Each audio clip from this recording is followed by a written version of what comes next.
Hi, and welcome. You're listening to the X22 Report. My name is Dave, and this is episode 1160B, and today's date is December 23rd, 2016, and the title of the episode is The Calm Before the Storm. Be prepared for the elite's next phase.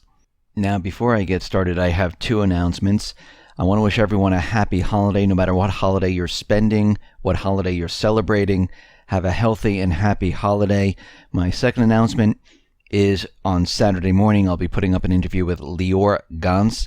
It should be up around 9 a.m. Eastern Standard Time. Those people who are on the X22 Report email alert system will get an email. If you're subscribed to YouTube, YouTube should send you an email. If not, you can just come right over to YouTube, type in X22 Report Spotlight. It will bring you right to the video. Or you can go to the X22Report.com site, scroll down, you'll see it on the right-hand side. Same thing with NewsSentinel.com. Scroll down a little bit, look over to your right-hand side, and you can play the video there. Let's get into the economic collapse, political and geopolitical news. Now, we understand that the U.S. government, they've been spying on the American people for quite a while. And when the head of the NSA was asked, are you spying on the American people? And of course, he said absolutely not. And then later on, we found out the truth that yes, the agencies are spying on the American people. Also, Edward Snowden came out with the revelation that, yeah, you're all being spied on.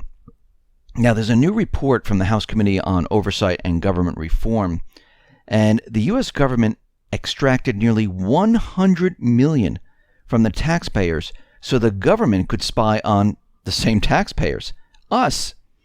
The report found that more than $95 million was spent on 435 devices across the country in order to transform mobile devices into real-time tracking devices. And between 2010 and 2014, the Department of Justice spent around $71 million on 310 cell site simulators, which are known as stingrays. These devices impersonate a cell phone tower, and they collect your texts, your calls, your emails. The Department of Homeland Security spent close to $25 million on 124 stingrays. And what we're seeing right now is Congress is looking to adopt laws that restrict use of the stingray, citing that it violates the First and Fourth Amendment. And this is absolutely ridiculous once again. What's the purpose of creating more and more laws if you're not following the law of the land? Because all we need to do is refer back to the First and Fourth Amendment and say, you violated this, you are now fined, those people who violated are fired, and you need to take all these down. It's that simple. Making new laws, if you're not going to follow them, are worthless. That's why we have tens of thousands of laws on the books. And if we don't follow the original law, what's the purpose of all of it? There is no purpose. And they're just going around and around and around. Go back to the basics. That's all we have to do. We see that the U.S. Customs and Border Protection, they started to demand that foreign travelers hand over Facebook, Twitter, and other social media account information upon entering the country.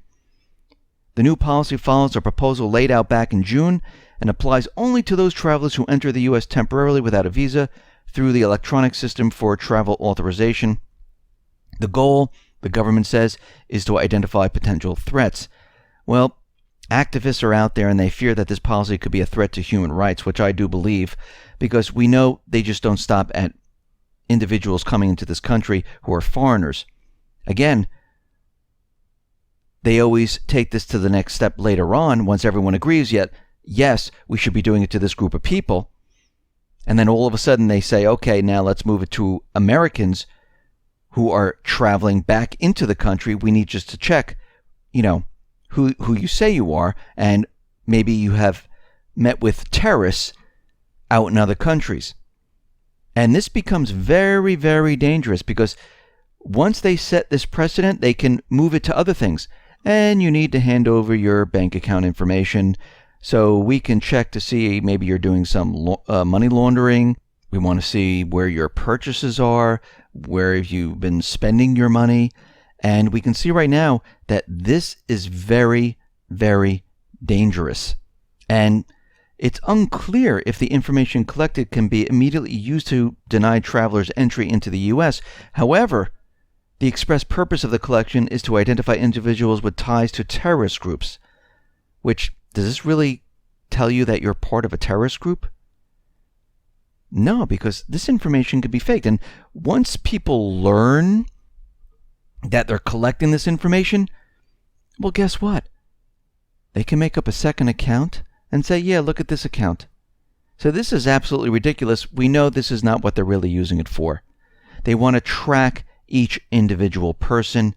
They want to know what you're up to, what you're doing. Because anybody can make duplicate accounts and give it over to the people and show absolutely nothing on there. So this is a waste of time. The only reason they want this is because they want to track people. Now we see today in the UN voted to condemn Israel's settlements.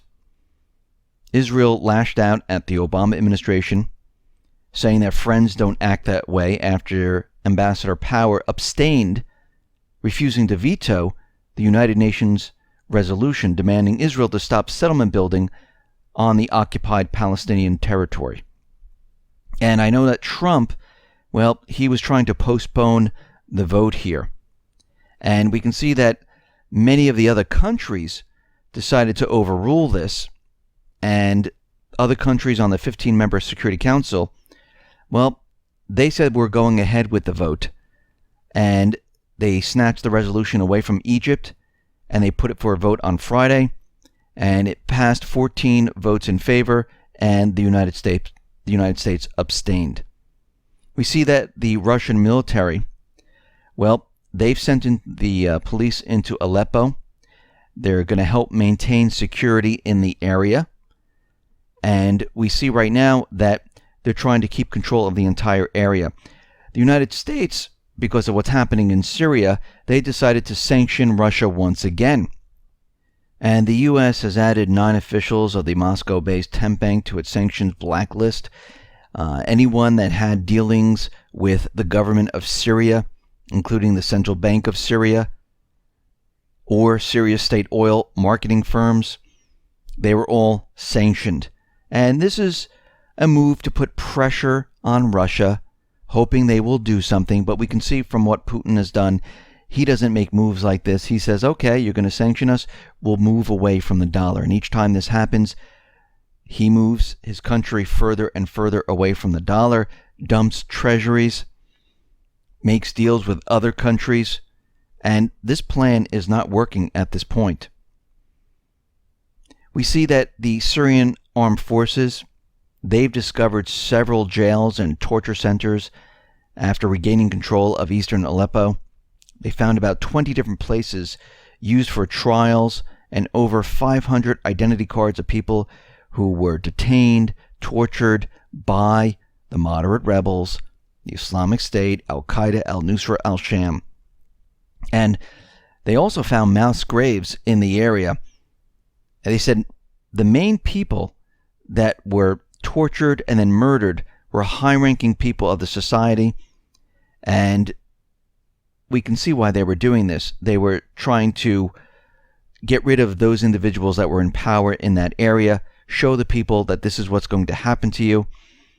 And once again, it was the terrorists that were doing all of this. Now, of course, the corporate media is out there trying to convince everyone that since Aleppo has been liberated, the Syrian armed forces, Russia, they're moving into the area and they're just killing people left and right.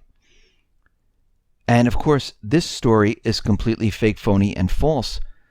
We're getting many reports from independent investigators, independent journalists on the ground saying the people are celebrating. The people are very happy that they are liberated. And the U.S. media about what has been going on in Aleppo is once again completely fake and phony. The U.S. was using activists on the ground who were telling the U.S., and of course the U.S., the corporate media, they don't confirm anything. We've come to find out that these activists, well, they're exposed as Syrian government opponents not located on the ground in the area at all. And once again, they're just spewing out all of this fake news. Now, out in Germany, we see that Anis Amri, the Berlin Christmas market attacker, well, he escaped Germany, went to France, went to Italy. There was a shootout in Italy, and of course, he's dead now. And we can see this completely follows the false flag script, where they recruit a patsy who's done some prison time, makes a deal with the person, has them go ahead and perform some type of an event. Most likely they're saying, listen, we'll drop all charges, we'll just, clean your record up, or whatever deal they're making. They have them do this act, and before you know it, these individuals don't realize that they are being hunted, because now they're the ones who are taking the fall for what has happened. Now, the truck ran into the marketplace. The original driver from Poland, this person was shot way before the truck actually hit the marketplace. The passenger most likely was from one of the government agencies, because they arrested him in the beginning and they said, oh, no, he has nothing to do with this. He was just sitting in the truck, and of course, most likely someone up above came down and said, listen, you don't want this person. This is not the right person. Let us point you in the right direction. This is the person you're looking for. This is the information that we have. If you check, his fingerprints are all over the truck. You might even find a passport, which they didn't find, but the fingerprints were there. And of course, what we saw was a big manhunt, a shootout, and they always shoot the patsy because they don't want these individuals to talk. And once again, we see a false flag. Of course, the Islamic State, well, they're taking responsibility, saying, yes, he's part of us. The video all of a sudden appeared right after the shootout, saying, that he's going to have revenge on the West. He's protecting the Muslims, and it's the whole entire false flag narrative that they always put together and use. The other thing we're seeing is that they're showing this Islamic State video of two men burning. Once again, looks like it was created in a Hollywood studio, and these videos really don't work anymore. We know they're fake. It's a big put on, and the Islamic State is beaten. We already know that Turkey, the United States, that they created them. They supported them. They're paid mercenaries. We know this is not this scary terrorist group, but they're continually using this because this is all part of their plan.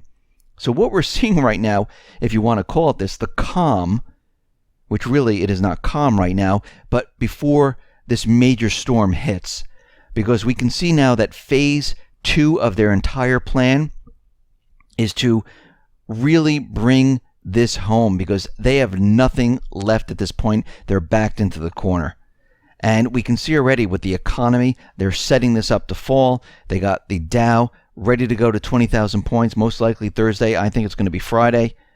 And when we hit 2017, this is when I believe things are really going to start to fall apart, because we can already see the economic data.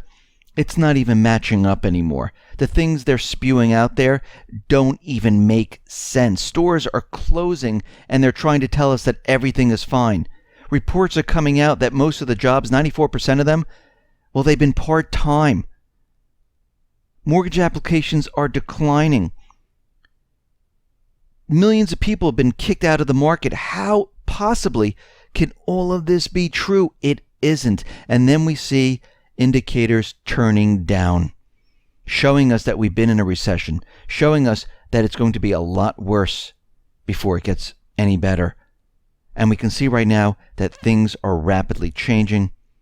Prepare for a very bumpy 2017. Listen, everyone, thanks a lot for listening. Be well, be safe, and especially be prepared. Thanks a lot.